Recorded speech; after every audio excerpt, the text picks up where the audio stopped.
मैं बड़ी हैरान होती हूँ जब लोग देश के झंडे के रंगों को नहीं पहचान पाते। उन झंडों के रंगों को, झंडे के रंग को देखने के बावजूद एक स्टेटमेंट आती है कि हम इस जगह का भगवाकरण कर देंगे। क्या वहां पर हिंदुस्तान का झंडा नहीं लहराता? क्या हिंदुस्तान के झंडे में भगवा रंग नहीं है? अगर हिंदुस्तान के झंडे के भगवा रंग का सम्मान कुछ राजनेता करते तो शायद किसी भी जगह के भगवाकरण का बयान ना देते।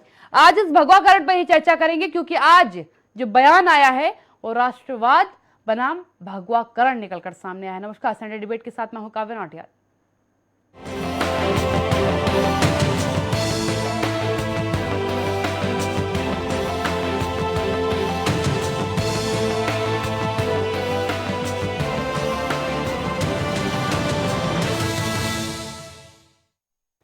राष्ट्रीयकरण होना बहुत जरूरी है। आपका आपके राष्ट्र के प्रति चिंतन होना चाहिए, मनन होना चाहिए, अध्ययन होना चाहिए। यह बेहद जरूरी है। आप अपने राष्ट्र को समझें, लेकिन भगवाकरण होना चाहिए, ये कितना वाजिब शब्द है? कानूनी तौर पर इसे कितना वाजिब कहा जा सकता है? ये बड़े सवाल है। चुनाव के दरमियान अगर आप ये बयान दे देते हैं और एक युवा सांसद अगर ऐसा बयान देता है कि हम भारत के दक्षिणी भाग को पूरा भगवाकरण उसका कर देंगे, क्या ये वाजिब अल्फाज होगा कहना? मेरा बड़ा सवाल है। देखिए, भारतीय जनता पार्टी का जो ध्वज है या झंडा है, उनका जो उनका सिंबल है वो ऑरेंज कलर का है, भगवा रंग का है। इसका मतलब ये तो नहीं हुआ कि अगर वो देश भर में जीत जाएगी तो देश का झंडा भगवा कर देंगे हम, या ये कह देंगे कि भगवाकरण ही हो रहा है। ये तो नहीं कहेंगे हम इसको। आप राष्ट्रीय दल हैं, राष्ट्रीय तौर पर चलते हैं, राष्ट्रीय चुनाव लड़ते हैं, राष्ट्र के हर जगह पर स्टेट में आप चुनाव लड़ते हैं, और उसके बाद अगर अब ये बयान दिया जा रहा है कि पूरे दक्षिण भारत का भगवाकरण किया जाएगा, तो बड़ी हैरानी वाली बात होती। क्योंकि आपको याद होगा प्रयागराज में कैसा प्रयास किया गया था। प्रयागराज में केवल एक गले को भगवा करने की कोशिश की गई थी। उसके बाद जिस तरीके की गतिविधियां आई हमारे सामने, वो चिंताजनक थी। अब मैं आपको थोड़ा डिटेल अप कर देती हूँ कि कहा किसने है। हैदराबाद में चुनावी कार्यक्रम में बोलते हुए बीजेपी सांसद तेजस्वी सूर्या, जो युवा सांसद हैं, ने कहा कि हैदराबाद में आने वाले स्थानीय निकाय चुनाव तेलंगाना में विधानसभा चुनाव के लिए टोन सेट करेंगे। हम इसे जीतेंगे। हम तेलंगाना विधानसभा के साथ तमिलनाडु भी जीतेंगे, हम केरल जीतेंगे और पूरे दक्षिण भारत का भगवाकरण होगा। भगवाकरण वैसे तो कोई आपत्तिजनक शब्द नहीं है, लेकिन अगर आप राष्ट्रीय स्तर पर शब्द का इस्तेमाल करते हैं तो ये राजनीतिक तौर पर हो सकता है स्वीकृत किया जाए, कानूनी तौर पर स्वीकृत नहीं किया जाएगा। दूसरी बात, ये जो लगातार कुछ चीजें निकलकर सामने आई, एक बात ओवैसी पर आरोप लगा, क्योंकि आप बखूबी जानते हैं असदुद्दीन ओवैसी जो हैं AIMIM के अध्यक्ष हैं, वो उन्हीं की पार्टी, उनके पिताजी की पार्टी रही है, और उस पर एक आरोप भी लगा कि उन्होंने हैदराबाद का, पुराने हैदराबाद का कभी विकास होने ही नहीं दिया। वो चाहते ही नहीं है कि वहां का विकास हो जाए। वो मुस्लिम लीग का चेहरा जरूर बने हुए हैं, वो मुस्लिम नेता जरूर बने हुए हैं, लेकिन वो मुस्लिमों को हितैषी बिल्कुल नहीं है। वो इस्लाम का बखान जिस तरीके से करते हैं वो वाजिब तरीका नहीं है, वो तरीका आग उगलता है। ये बयान है, ये तरीके हैं जो कहा गया। और आपको बखूबी याद हो कि मोहम्मद अली जिन्ना से उनका बराबरी भी की गई, जिसके बाद असदुद्दीन ओवैसी ने बाकायदा बिरयानी खिलाने के लिए सांसद साहब को बुलाया भी है। मेरा सवाल बड़ा सामान्य सा है कि क्यों आखिरकार देश में बार बार भगवाकरण शब्द उछलता जा रहा है।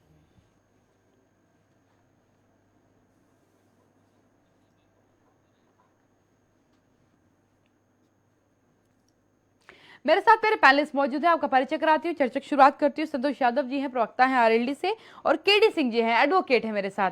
बाकी पैनलिस्ट में साथ जुड़ेंगे, उसके बाद उनको चर्चा में सम्मिलित करूंगी। मैं KD सिंह जी के पास सबसे पहले जाना चाहूंगी। KD सिंह जी, कानूनी तौर पर इस बयान को कितना वाजिब माना जाए जिसमें ये कह दिया गया कि हम चुनाव जीतेंगे और पूरे दक्षिण भारत का भगवाकरण होगा? देखिए काव्या जी, जी, ये चुनाव नगर निकाय का, जहाँ तक मेरी जानकारी है, कर्नाटक के नगर निकाय का चुनाव है। जी। और ये बहुत छोटे स्तर पे ग्राम प्रधानी निकाय चुनाव की संज्ञा होती है। इसमें अगर आप इनके कंट्रोवर्सी वाइज पे जाएंगी तो आप वहां देखेंगे कि तमाम तरह के एलिगेशन एक दूसरों पे कैंडिडेट लगाते हैं, उसमें तमाम तरह की बातें आती है जो सांप्रदायिकता पूरी तरह से आप देखेंगी तो उनके भाषण में, उनकी स्पीच में केवल हेट स्पीच ही रहती है। कानूनी तौर पे इसके खिलाफ आप उन्माद भड़काने वाली धाराएं हैं तमाम 147 से लेके 151 तक। इसके अलावा भी ये कोड आप कंडक्ट किया गया है कि कोई भी इलेक्शन होगा तो उसमें आप किसी इस तरह जनसमूह को इस तरह से नहीं आप कोई स्टेटमेंट देंगे कि जिससे जनसमूह के अंदर एक धर्म के प्रति, एक वर्ग विशेष के प्रति कोई विद्वेष आवे। लेकिन इस मॉडल कोड ऑफ कंडक्ट का मैंने देखा है कि ऐसे छोटे चुनाव में तो कोई पालन ही नहीं करता, क्योंकि वहां पे सबसे बड़ी चीज होती है कि ये छोटे छोटे क्षेत्रों के चुनाव होते हैं जिसमें राजनीतिक और आप समझिए व्यक्तिवादी विचारधारा ही हावी होती है, कोई विकास और कोई इस तरह के मुद्दे नहीं होते। हाँ, अगर सेंट्रल लेवल पे या स्टेट लेवल के बड़े चुनाव में इस तरह की बात आती है तो ये आप इसके खिलाफ आप कोर्ट में जा सकते हैं, इसके खिलाफ आप कंप्लेन फाइल कर सकते हैं, सारी चीजें हैं। लेकिन सबसे बड़ी चीज ये देखनी परफॉर्मेंस में देखनी होगी कि कर्नाटक का ये जो चुनाव हो रहा है जिसमें भाजपा के एक नेता का तथाकथित बयान आया है,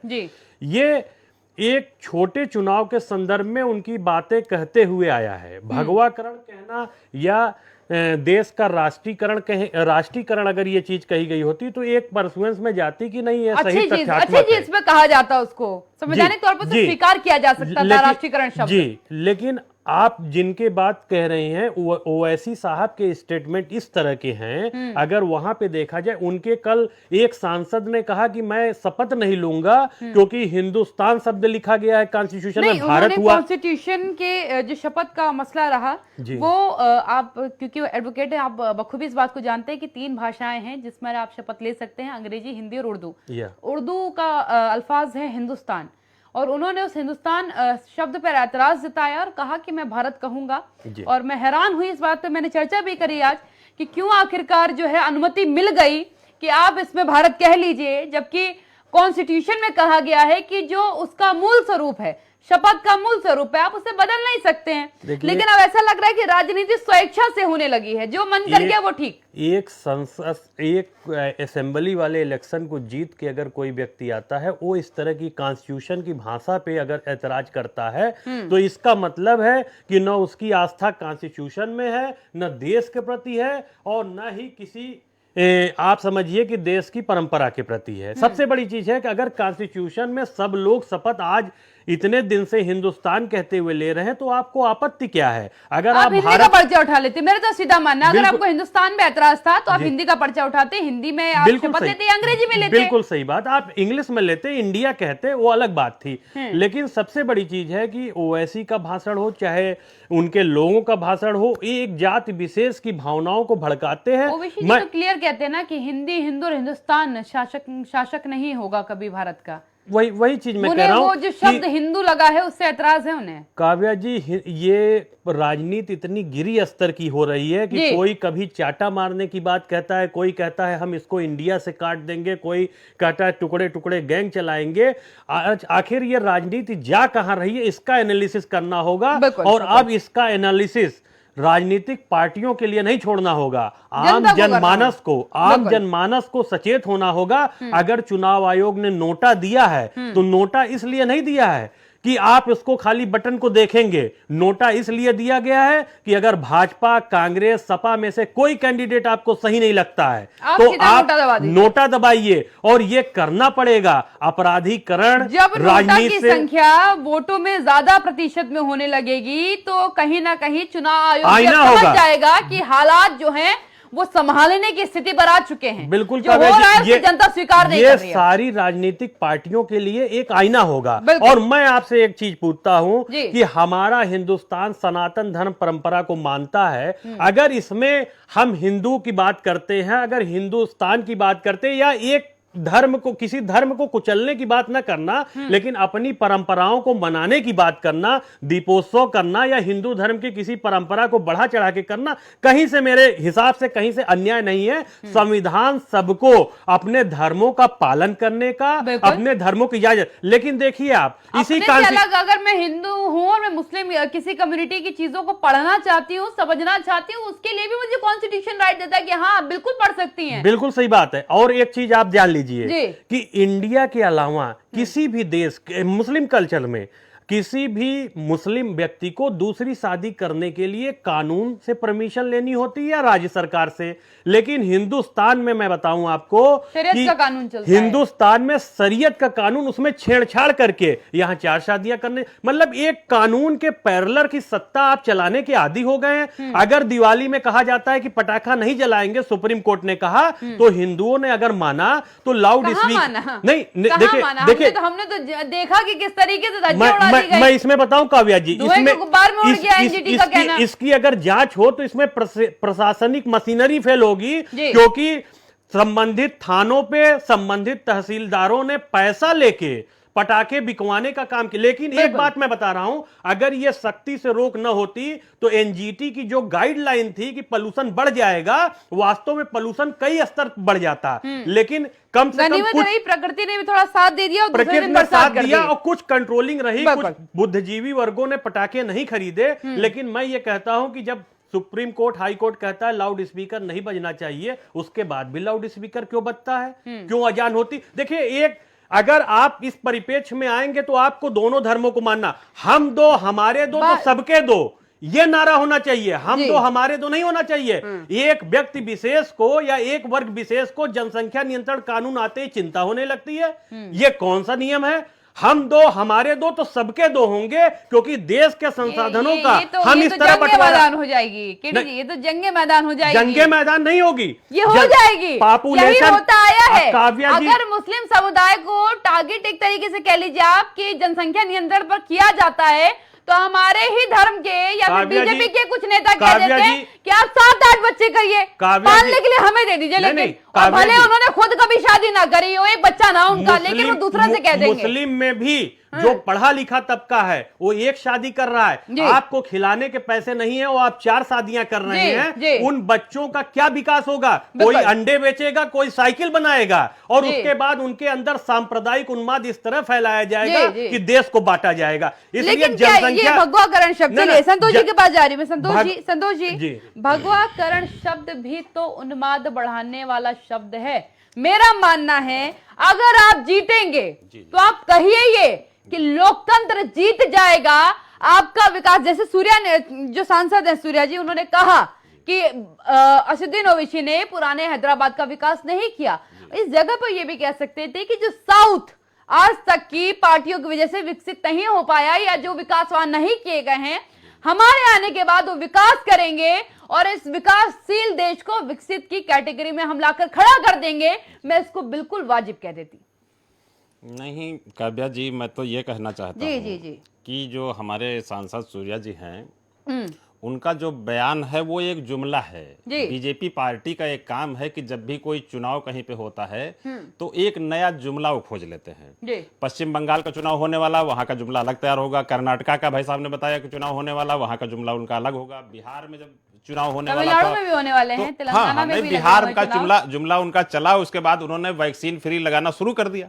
आज ही पीएम साहब का बयान है, कभी वैज्ञानिक बताएंगे कि कब आएगी वैक्सीन, लेकिन बिहार में लग चुकी है। नहीं, वहाँ वादा किया गया है, वहाँ वादा हुआ है जनाब। हाँ, कि जैसी आएगी पहले आपको फ्री मिल जाएगी। वो आप ये कह लीजिए या कह लीजिए को लग चुकी है, फ्री वैक्सीन लग चुकी है। अभी भाई साहब ने कहा हिंदू और मुस्लिम के मामले में, तो मैं तो ये कहता हूँ कि दोनों धर्मों में, मैं भी हिंदू धर्म को मानता हूँ, हिंदू की मान्यता है, पूजा पाठ पे विश्वास करता हूँ, लेकिन दोनों धर्मों में कुछ लोग उपद्रवी टाइप के होते हैं जो जानबूझकर इस तरीके की भाषा के इस्तेमाल करते हैं कि समाज में इस तरीके के बवंडर पैदा होते रहें। बिल्कुल, बिल्कुल। अभी पड़ाके की बात हुई उस पे, दीपावली पे, कि लोगों ने मान लिया। आपने देखा होगा कि हमारी जो सांसद है रीता बहुगुणा जोशी जी, उनकी भतीजी का पटाखे से, मतलब बीजेपी की सांसद हैं, नातिन जो भी है, 10 साल की, हाँ, मतलब पटाखे पे प्रतिबंध है। हम बीजेपी के सांसद हैं, पदाधिकारी हैं, जिम्मेदार व्यक्ति हैं, उनके घर में साहब पटाखा नहीं रुक रहा है। नहीं, तो पटाखे से नहीं हुई है। अरे उनके जो एक भी बच्ची ने स्थिति वही थी, अपने दीपावली की कलर है। को माचिस की तीली से जला दीपावली कर में, चिपकाने का दीपावली प्रयास किया, और जब वो माचिस की तीली की आग उसकी उंगली पर पहुंची तो उसने उठा के उसे फेंक दिया, दीपावली जो उस बच्चे के ऊपर जाके गिरी, उसके कपड़ों अपने आप दीपावली पकड़ के लिए। ही मौसम में इस तरीके का कुछ बिल्कुल, हुआ बिल्कुल, है। मैं ये बात ठीक मानती है, हूँ हाँ, आपकी, ये बात दीपावली मानती के में ही वैसा हुआ जी। है। तो मेरा कहना कि दोनों समाज में इस तरीके के लोग होते हैं, इसलिए किसी एक समाज के ऊपर कोई बात लाद देना, मैं तो आपको ले जाना चाहता हूं कि जो द्वापर युग में सूरदास के कार्यकाल में रसखान, आप सुनिए, रसखान ने भगवान श्री कृष्ण पे सारी समैया लिखी हैं। जी जी जी। जितनी भी समैया लिखी हैं रसखान ने लिखी हैं।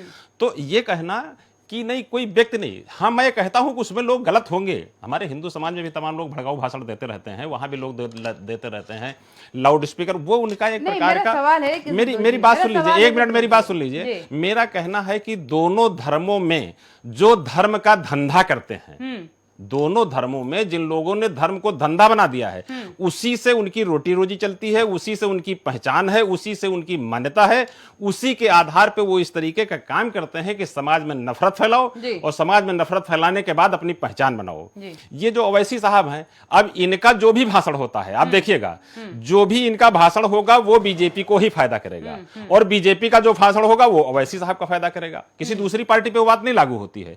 जो भी अवैसी साहब कहेंगे उसका प्लस पॉइंट बीजेपी को ही मिलेगा, और जो बीजेपी कहेगी वो अवैसी साहब को मिलेगा। तो ये तो दोनों लोग नूरा कुश्ती लड़ते हैं, ये तो एक दूसरे के समर्थक हैं, एक दूसरे के लोग ये जान रहे हैं कि ओवैसी साहब के ये कहने से मुझे ये लाभ होगा, और मेरे कहने से ये जो है बीजेपी को लाभ होगा। बीजेपी की जहां तक बात है, आप देखिए जब सरकार बनी जम्मू कश्मीर में, तो महबूबा मुफ्ती के साथ सरकार बन गई। उनके ऊपर कभी ये था कि ये देशद्रोही हैं। आज भी उनके ऊपर कौन सा गैंग बना दिया गया है? कोई एक गैंग का नाम है गुपकार गैंग, कौन सा गैंग, उसका नाम बना दिया गया, ये गुपकार गैंग की मालिक हैं। लेकिन अभी सरकार बनाने की जब बात आ जाएगी तो बीजेपी उनके साथ सरकार बना लेगी। तो जो सांप्रदायिक बात कही जाती है, तो मेरा ये कहना है कि अभी जरूरत पड़ेगी तो ओवैसी साहब के साथ में बीजेपी सरकार बनाएगी, और महबूबा मुफ्ती के साथ सरकार बनाएगी जनाब। बहुसंख्यक समाज क्योंकि हिंदू से है तो उनकी सरकार तो बन जाएगी। अरे हम कहते हैं नहीं, जम्मू कश्मीर में तो बनाई ना, ये हमारे पास उदाहरण है। बिल्कुल बिल्कुल। तो जैसे ही इनके पास 5 विधायक कम पड़ेंगे, सीधे ओवैसी साहब से संपर्क करके सरकार बनाएंगे।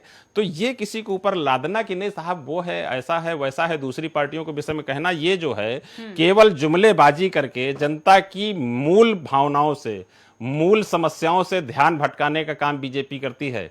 बीजेपी कभी गरीबी पे बात नहीं करेगी, कभी पढ़ाई पे, लिखाई पे, सिंचाई पे, बेरोजगारी पे, या जो जन समस्याएं हैं। आप देखिए धान का रेट 700 रुपए कुंटल बिक रहा है, 700 में धान बिक रहा है, उसकी लागत आती है 2000 रुपए कुंटल की, और पराली हटाने में लोगों को अपने खेत से पराली हटाने में 10,000 रुपए का खर्चा आ रहा है। और अगर कहीं जल्दी से बची हुई पराली को, मतलब ऐसी भी है कुछ पराली ऐसी जिसको हटाई नहीं जा सकती है, उसको भी अगर आप फूंकते हैं तो आपके ऊपर FIR होगी। बड़ी बड़ी फैक्ट्रियां धुआं दे रही हैं, बड़ी बड़ी फैक्ट्रियों से जो है निकल रहा है धुआं, उसके ऊपर कोई FIR नहीं है। लेकिन किसान के ऊपर तो अपने मुख्य सचिव ने कहा कि तत्काल FIR हो, अगर कोई पराली जला रहा है तो उसके ऊपर तत्काल FIR हो।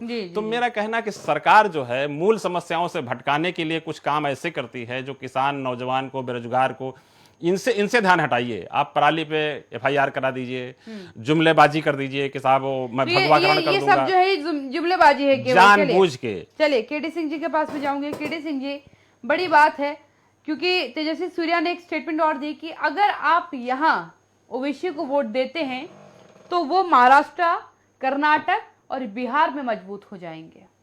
कैसे आखिरकार आपको क्या लगता है, क्या कारण है मजबूत होने के? देखिए, ये तो चुनावी स्टंट है और मैं अपने सहयोगी की बात से सहमत हूँ।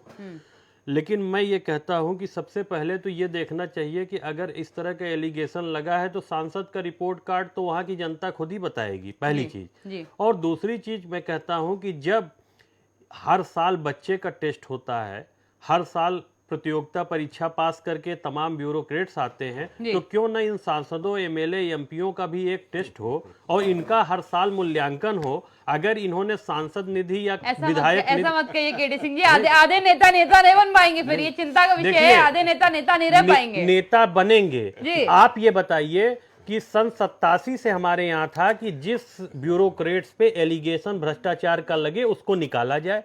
अभी तक किसी सरकार ने नहीं किया। अब की बार देखिए, जो अच्छे काम है उनकी प्रशंसा होनी चाहिए। 1082 ब्यूरोक्रेट्स नाक पकड़ के बाहर कर दिए गए हैं नौकरी से। भ्रष्टाचार की जो मुहिम, भ्रष्टाचार पे चोट करने की जो मुहिम चली है, देखिए ये संदेश जाता है। कल सीएम योगी जी ने एक एसडीएम को, नेताजी को भी अगर ऐसे जरा सत्ता से बाहर कर देते, जो शपथ का पत्र ना पढ़ पा रहे हो, तो बड़ा सुकून मिलता। मुझे बहुत अच्छी बात केडी सिंह जी ने कही है। जरूरत है परीक्षा कराने की, समझने की, समझाने की, क्योंकि समझ जो है राजनेताओं की थोड़ी कम होती जा रही है और सीमा क्या है ये उन्हें पता नहीं है। ब्रेक का वक्त हो गया, जल्द हाजिर होती हूँ।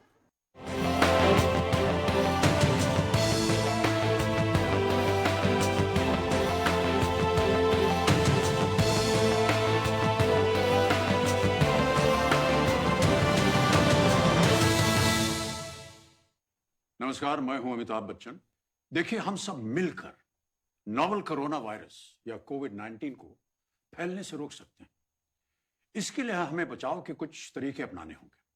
खांसते या छींकते समय हमेशा अपने मुंह को रुमाल से या टिश्यू से ढकें। इस्तेमाल किए हुए टिश्यू को तुरंत ढक्कनदार कचरे के डब्बे में डाल दें।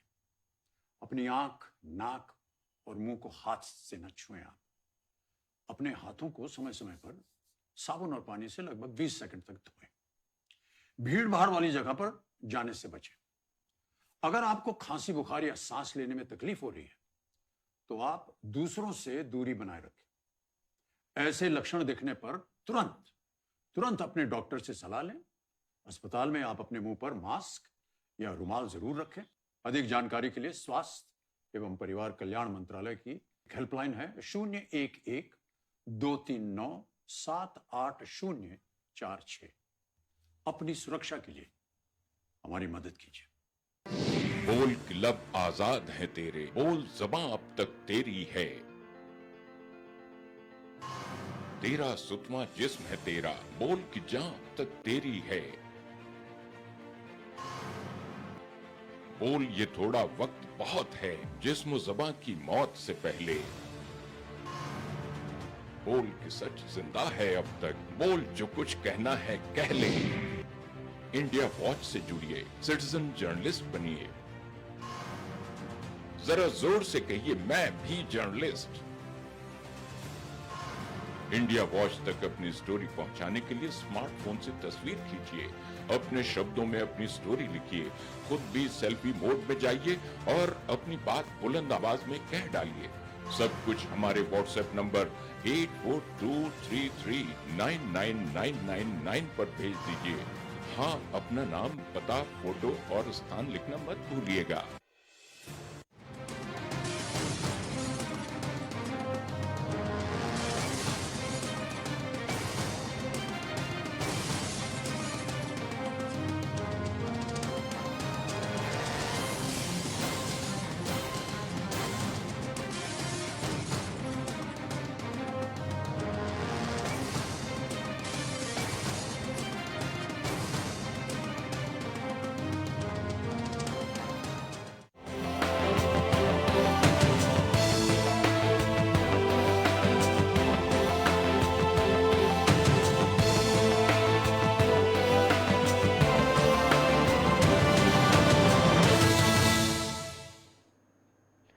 ब्रेक के बाद स्वागत है। चर्चा को आगे बढ़ाऊंगी, संतोष जी के पास जाऊंगी। संतोष जी, एक स्टेटमेंट जो आई है उस पर मैं आपका जवाब जरूर चाहूंगी।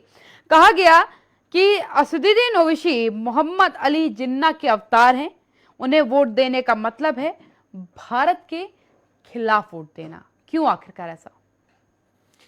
देखिए, हर पार्टी का, बीजेपी का हो चाहे ओवैसी का हो, हर आदमी का काम है चुनाव किस तरीके से, साम दाम दंड भेद सांप्रदायिकता, जिस भी तरीके से चुनाव जीतने के उद्देश्य से ही आदमी भाषण दे रहा है आज की डेट में जी। और मेरा ये कहना है मुझे कि प्रसन्नता है कि राजनीतिक दल स्वयं स्वीकार कर रहा है। राजनीति बिल्कुल स्वीकार कर रहे हैं। आज की डेट में आप देख रहे हैं कि अब सांप्रदायिकता के ही तो भाषण हो रहा है, चाहे ओवैसी साहब हो और चाहे बीजेपी हो। नहीं, कोई भी दल हो, सब ये कोई भी दल हो, कोई दल मतलब थोड़ा दब के कर रहा है।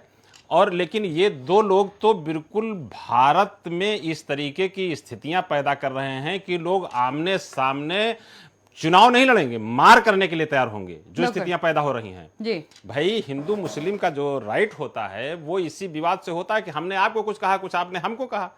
तो अवैसी साहब कोई ऐसा तो है नहीं कि दूध के धुले हैं, उनके भी भाषण बिल्कुल तीखे होते हैं और कहीं ना कहीं से इस तरीके के भाषण देते हैं कि लोगों को चुभते हैं वो। और उसका जवाब बीजेपी इस तरीके देती है कि ईंट का जवाब पत्थर से देती है। तो हमारे देश का जो माहौल खराब होता जा रहा है वो इस बात को लेके होता जा रहा है कि इन दो लोगों के बीच के विवाद में वो मुस्लिम को पक्ष लेते हैं, ये हिंदू का पक्ष लेते हैं। बीच की जनता कहां जाएगी? जो लोग सेकुलर टाइप के लोग हैं, जो लोग धर्म को, दोनों धर्मों को मानते हैं या दोनों धर्मों पे विश्वास करते हैं, भाई हिंदुस्तान में ऐसा धर्मनिरपेक्ष हैं, लोगों का ये मानना है कि देखो इतने दिन से मुस्लिम पाकिस्तान तो नहीं चला गया, 6 साल से बीजेपी के शासन है। ये जब कहते थे कि मेरा शासन आएगा तो ये तो पाकिस्तान चले जाएंगे या देश छोड़ के भाग जाएंगे या मुस्लिम धर्म समाप्त हो जाएगा, पाकिस्तान को हम ठीक कर देंगे, लेकिन ऐसा कुछ नहीं हुआ। सभी लोग जहां पे हैं जैसे थे वैसे ही हैं। केवल कष्ट किसको हो रहा है? जो सेकुलर लोग हैं, जो धर्मनिरपेक्ष लोग हैं, जो संविधान पे विश्वास करते हैं, जो हिंदुस्तान के लिए काम करना चाहते हैं, जो भारत के लिए काम करना चाहते हैं, जो उसकी डेवलपमेंट के लिए काम करना चाहते हैं। इन दोनों लोगों का उद्देश्य भारत का डेवलपमेंट नहीं है, भारत की जनता नहीं है। इनको किसी न किसी तरीके से अपनी राजनीति चमकाने का काम करना है। इसलिए हम तो इन दोनों लोगों को लाइक नहीं करते हैं, चाहे वो बीजेपी हो चाहे ओवैसी साहब हो। इन लोगों के भाषणों में आरएलडी भाजपा को पसंद करने लग जाएगी तो नई खबर आज निकल जाएगी। जहर उगलते हैं, जहर उगलते हैं, बिल्कुल जहर उगलते हैं। मैं केडी सिंह जी आपसे जानना चाहूंगी, मेरा सीधा सवाल है और आज कहीं ना कहीं मैं इस बात से बहुत परेशान हूँ, चिंतित भी हूँ कि कानून में लिखी धाराएं और प्रावधान मुझे नहीं लगता कि मात्र भारत के नागरिक, जो आम नागरिक है, उन पे इम्प्लीमेंट होता है। ये इम्प्लीमेंट उन पर भी होता है जो इस कानून की शपथ लेते हैं। और इस शपथ के दौरान चाहे वो असदुद्दीन ओवैसी हो, वो पहली बार कोई सांसद तो बने नहीं हैदराबाद से। सूर्य जी के लिए मैं कह सकती हूँ कि इनका मौका जो है भी युवा है, इनको ज्यादा ज्ञान ना हो शायद राजनीति में। लेकिन संबित पात्रा का भी बयान आया कि आज ये 5 पहुंचे हैं बिहार में, तो आज इन्होंने हिंदुस्तान पे ऐतराज जता दिया, कल के दिन ये 50 होंगे, भारत से भी मना कर देंगे। इस तरीके के बयान वो लोग दे रहे हैं जो कानून को समझते हैं, उसकी शपथ खाते हैं, और उसके बाद इस तरीके के बयान देते। क्या इन पर कार्रवाई नहीं होनी चाहिए?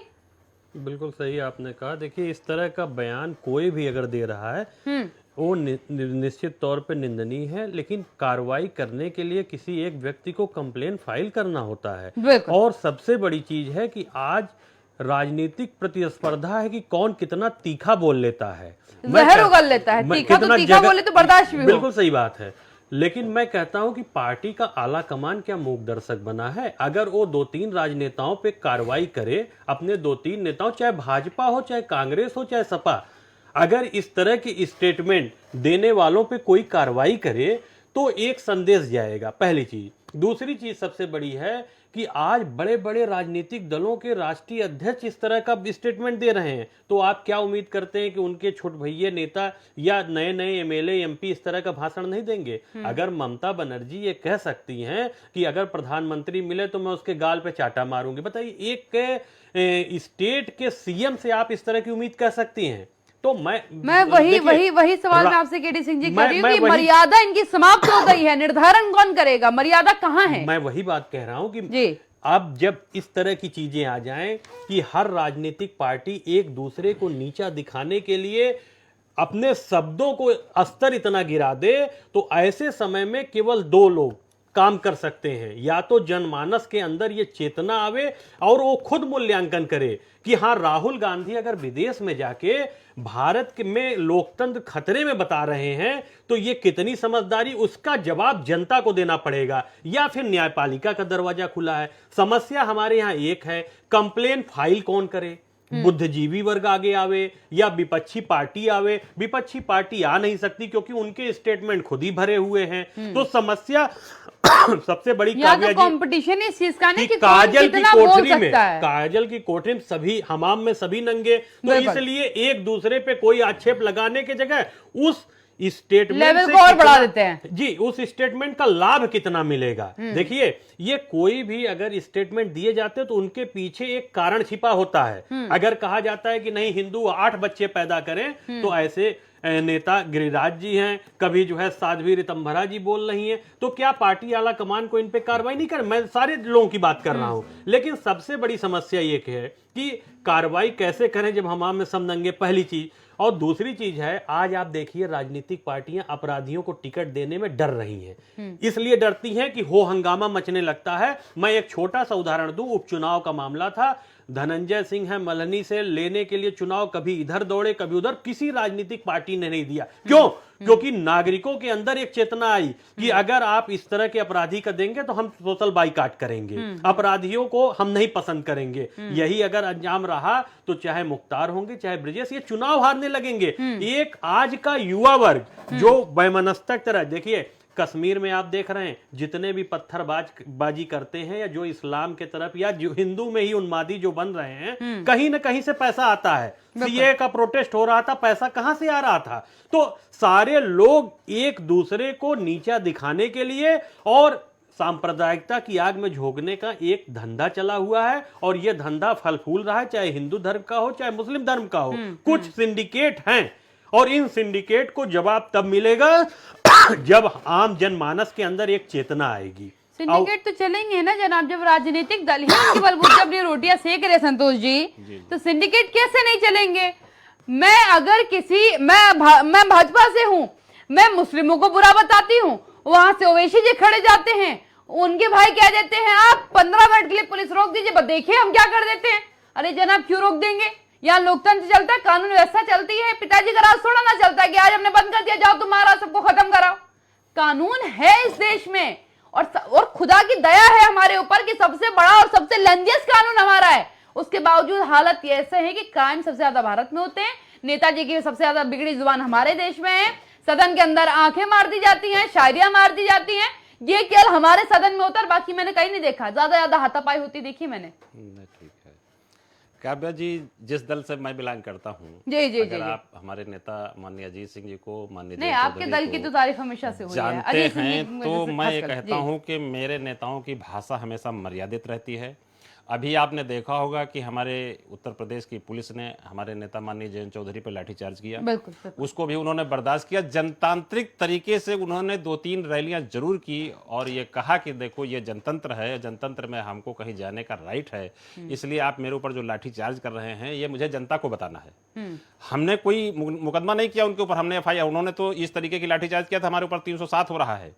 लेकिन हमने जनता को ये बात बताई कि देखो ये गलत है जनतंत्र में कि किसी भी व्यक्ति को कहीं जाने से रोका ना जाए। अगर मैं किसी पीड़ित परिवार के घर पे जा रहा हूं तो मुझे रोकने का जो काम किया जा रहा है वो गलत है। ये बात मैंने जनता को बताई।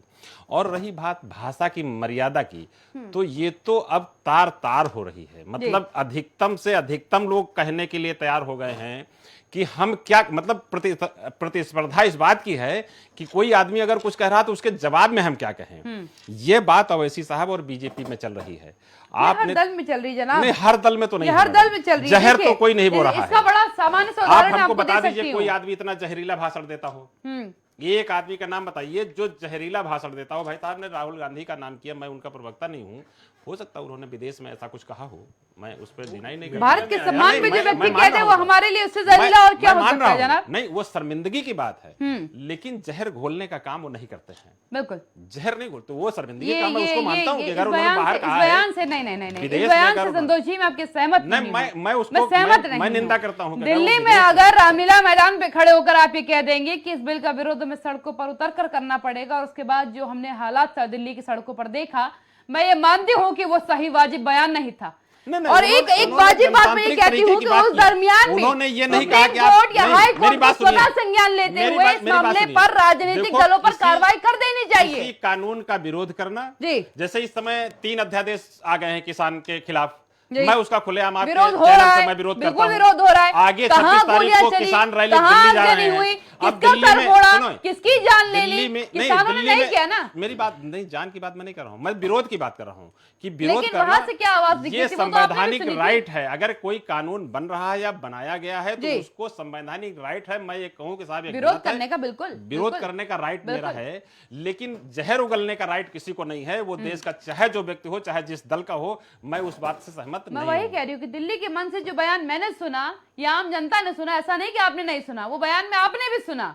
नहीं, लेकिन जंग उन्होंने आर पार की होगी। नहीं, आर पार की लड़ाई का मतलब जनतंत्र से होगी। नहीं जनाब, आप जनतंत्र बयान की याद लड़ाई बयान में- को मैं दोहराना और- नहीं चाह रही हूँ, उस बयान को दोहराना नहीं चाह रही मैं हूँ। उनका उस बयान बचाव के नहीं बाद कर ही रहा ये हूं। हालात हुए मैंने थे। कहा मैं उनकी पार्टी का प्रवक्ता जी, नहीं हूं। बिल्कुल, इन्होंने बिल्कुल, जो भाई बिल्कुल। साहब ने कहा, मैंने उसको माना कि अगर विदेश में उन्होंने ऐसा कुछ कहा है तो वो गलत है, वो निंदनीय है। विदेश में हमारे देश के अंदर क्या हो रहा है, हम आपस में लड़ेंगे, झगड़ेंगे, अपनी बात कहेंगे, मनवाएंगे, प्रयास करेंगे, लेकिन ये गाना हम विदेश में गाना नहीं जाएंगे कि साहब हमारे देश में ऐसा कुछ हो रहा है। जी बिल्कुल बिल्कुल, ये निंदनीय है, ठीक नहीं। ये शोभा नहीं देता राजनेताओं नहीं को। देता है राजनीति। केडी सिंह जी, राजनीति से इतर जब बात आ जाती है तो परिवारवाद के बाद अगर एक ऑप्शन किसी के पास, मेरा एक बड़ा सवाल है, क्योंकि पहले की राजनीति में मैंने देखा है कि स्थानीय राजनीतिक दल जो होते थे वो बढ़ चढ़कर हिस्सा लेते थे, क्योंकि उन्हें अपने लोकल जगह का प्रॉब्लम भी मालूम था, वो समस्या जानते थे। राष्ट्रीय दलों को इसमें मैं मानती हूँ कि उन्हें समस्याओं का ज्यादा आकलन नहीं हो सकता जो स्थानीय दल है उनके मुकाबले, और ये एक बड़ा कारण भी रहा कि साउथ में, अगर मैं बात कहूं, साउथ इंडिया की बात करती हूं, तो वहां पर लोकल पार्टीज जो है वो ज्यादा जीतती हैं राष्ट्रीय दलों के मुकाबले। तो भारत में आखिरकार ऐसा क्यों ऐसा हो रहा है बाकी जगहों पर कि वो जो लोकल दल हैं या तो कंबाइंड हो जाते हैं, और एक आरोप भी भाजपा पे लगा कि जो जिसके साथ ये मिल गया उसका अस्तित्व समाप्त कर देंगे। यही हालात रहा तब तो फिर दिक्कत ज्यादा हो जाएगी। देखिए काव्या जी। जी, शुरू से भारत में क्षेत्रीय दलों का अपना एक वजूद रहा, महत्व रहा, और राष्ट्रीय नेतृत्व, राष्ट्रीय दल जो होते थे उनका राष्ट्रीय नेतृत्व ये देखता था कि किस स्टेट में कौन से क्षेत्रीय दल किस तरह से काम कर रहे हैं, और सबकी ये कोशिश होती थी कि स्टेट के इलेक्शन में ऐसे क्षेत्रीय दलों को साथ लेके चला जाए। और ये एक दल की नहीं पॉलिटिक्स थी, ये लगभग सभी दलों की थी। और क्षेत्रीय दल इसलिए सक्सेस थे क्योंकि पहले आम जनता स्थानीय मुद्दों को ज्यादा महत्व देती थी, और कहीं कहीं तो जाति विशेष इतना हावी था। जैसे अभी बिहार का चुनाव हुआ, वहां पे आप देखेंगी, क्योंकि बिहार का भी एनालिसिस हम लोगों ने बहुत किया है, वहां विकास और डेवलपमेंट से कोई मतलब नहीं है। हाई स्कूल इंटर का लड़का पास हुआ, मेजर हुआ, उसको असलहे का लाइसेंस पहले चाहिए, क्या बनना है इसका कोई कल्चर नहीं था। तो इस नाते बिहार में केवल एक राजनीति हावी थी कि नहीं वो दल है तो बस वो, चाहे आपने देखा होगा कि एक आईएएस की बीवी के साथ कितने विभत्स घटना हुई, तो उसमें मैं नहीं जाना चाहूंगा, जंगल राज तो था ही। और किसी तरह से आप इसी तरह देखिए कि कहीं कहीं दक्षिण भारत में अभी जहां राष्ट्रीय पार्टियां पूरा अस्तित्व अपना नहीं बना पाई है, वहां अभी क्षेत्रीय दलों का वजूद बहुत अच्छा है। यहाँ पे आपने यूपी के परफॉर्मेंस में देखी, यहाँ भी क्षेत्रीय दल तमाम हैं। और चुनावी राजनीति में स्टेट की राजनीति जब होती है तो ऐसे क्षेत्रीय दलों को बिना लिए कोई सरकार भी नहीं बना पाता है। इसलिए ये अनिवार्य आवश्यकता हो जाते हैं किसी न किसी से टाई अप करना। रही बात सबसे बड़ी चीज कि अगर एक राष्ट्रीय पार्टी जो इतना दिन तक राज की, और उसके अध्यक्ष से ये उम्मीद नहीं की जा सकती कि उन्हीं के प्रधानमंत्री मनमोहन जी का बिल उन्होंने संसद में फाड़ दिया, ये एक अपरिपक्व मानसिकता का परिचय देता है। इतनी बड़ी पार्टी के आप नेता होने के बाद अपने ही प्रधानमंत्री को अपनी ही संसद में आपने बेइज्जत किया, उसके बाद आप विदेश की धरती पे जाते हैं और कहते हैं भारत में लोकतंत्र खतरे में हो। मैं इस परसुएंस में कहता हूं लोकतंत्र बिल्कुल खतरे में जो उन्होंने संसद के अंदर किया था, उसके बाद आप कैसे कह सकते हैं कि वो जो जिस व्यक्ति ने स्वयं किया, जिसने लोकतंत्र को खतरे में बताया, उसने जो खुद किया, क्या वो लोकतांत्रिक था? वो लोकतंत्र खतरे में ही था। मैं वही चीज तो कहना कि बीजेपी का कोई नेता या नरेंद्र मोदी जी जाके विदेश में तो नहीं कहे कि राहुल के नाते देश लोकतंत्र में खतरा है। आप अपनी धरती पे कुछ भी चुनावी स्टंट के समय राजनीति मजबूरी के नाते कुछ भी बयान दे सकते हैं, लेकिन विदेश की धरती पे जाके इस तरह का बयान देना निंदनीय है। और वो भी एक राष्ट्रीय पार्टी। अगर एक क्षेत्रीय पार्टी ओवैसी से मैं उम्मीद कर सकता हूं कि ओवैसी इस तरह का स्टेटमेंट दे सकते हैं, लेकिन मैं केडी सिंह जी कहना चाहूंगी, क्योंकि क्योंकि मैंने ओवैसी जी के कई इंटरव्यूज जो हैं वो अदर कंट्रीज के देखे, खासकर पाकिस्तान का एक इंटरव्यू था जिस दरमियान वहां की न्यूज एंकर डिबेट में ही वो सम्मिलित थे और वहां के न्यूज एंकर ने भारत को लेकर के एक टिप्पणी करी थी, राजनीति को लेकर के। ओवैसी जी ने वहां एक स्टेटमेंट दी थी और मैं बेहद प्रसन्न हुई थी। पहली बार ऐसा हुआ था कि ओवैसी जी की किसी स्टेटमेंट पर मैं खुश थी और स्टेटमेंट पर उन्होंने कहा कि मेरे भारत के मसले पर आप दखल मत दीजिए, मेरा भारत है, मैं जानता हूं कि मेरे भारत से निपटना कैसे हो, मेरे भारत की राजनीति में क्या हो रहा है मैं खुद वहां जाकर के संभाल लूंगा। आप अभी पाकिस्तान के मसले पर, संबंधों पर बात कर रही है, उसी पे बात करिए तो बेहतर रहेगा। बहुत बढ़िया, अगर ओवैसी जी ने इस तरह का दिया इसका मैं स्वागत करता हूं। जी, जी। लेकिन सबसे बड़ी चीज है, आप यही देखिए, आप छोटे सा उदाहरण देता हूं कि राम जन्मभूमि सब जानते थे, 144 वर्ष लग गया भगवान श्री राम को न्याय दिलाने में। जी। क्या मुस्लिम वर्ग या मुस्लिम तबके के नेता आगे बढ़ के ये नहीं कह सकते थे कि नहीं रामलला विराजमान को सब दिया जाए? आखिरकार हाईकोर्ट पे पहले हिंदू लोग जीते, 2/3 मिला, इनको 1/3 चूंकि कब्जा हुआ था। आप जान रहे हैं, आपके पुरातत्व अवशेष बता रहे हैं, बायोलॉजिकल सर्वे बता रहा है, आप खुद जान रहे हैं कि भगवान राम का अगर अयोध्या में नहीं जन्म हुआ तो क्या पाकिस्तान में जन्म हुआ? उसके बाद भी यहां हिंदुस्तान की डेमोक्रेसी में इस तरह का हुआ। क्या पाकिस्तान में इस तरह से कोई कर सकता है? अगर वहां की मस्जिद को गिरा के किसी ने मंदिर बनाया हो और वहां पे इस तरह से किसी भगवान विशेष की जन्म स्थान को सिद्ध करने में इतना समय लगेगा? देखिए, आप एक चीज पे जाइए, यही सुप्रीम कोर्ट का दरवाजा रात में तथाकथित पार्टियों के लोग 12 बजे रात में खुलवाते थे और कहते थे कि अगर राम जन्मभूमि पे फैसला आ जाएगा तो हिंदुस्तान जल जाएगा, हिंदुस्तान का लॉ एंड ऑर्डर बिगड़ जाएगा। लेकिन आप देखिए कि जब न्यायपालिका सशक्त हुई और सीजेआई जस्टिस ने कहा कि हम दिन रात इस पे अध्ययन करेंगे,